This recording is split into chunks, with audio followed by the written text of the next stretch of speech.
God's love is unconditional. That means that he loves us regardless of whatever we do. So unconditional means there's no conditions with it.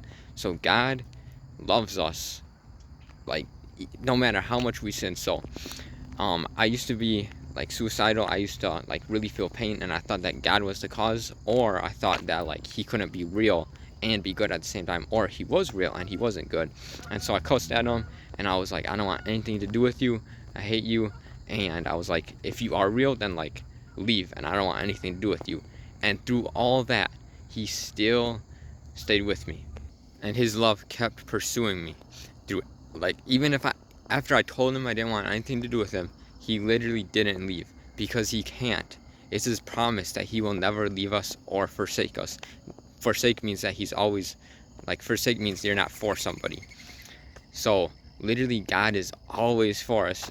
Like, if he didn't leave me when I told him to leave, then he will never ever leave you. Man, like, God's love is so good and so powerful, and it's just like literally insane that there's no conditions on it. He loves every single human being in the world, every single person that you can think of. Jeffrey Dahmer, he loves him. Obama, Trump, like people that you're putting in a category that you don't think God loves them. God doesn't love sin. God doesn't love wrong. He loves everybody. And so really like embrace the fact that like God loves you regardless of anything. Like, you don't have to earn his love. And that's something that I kind of can do, is like be like, oh, I'm gonna receive more favor or more of this from God because of my righteousness. The righteousness that we have is Christ's righteousness in us. And so it's him doing the work in us and not us doing it out of our own strength.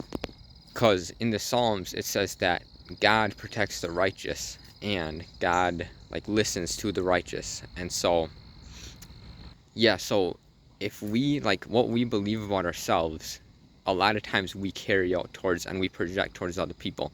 That's why Jesus said, love your neighbor as you love yourself. So if you are unconditionally accepting the unconditional love that God has for you, you're more able to love other people unconditionally. And that's hard, and I've definitely had struggles with this, and that's one of my flaws. Like, I can like give more love towards people based off of works and based off of like people I let in my life.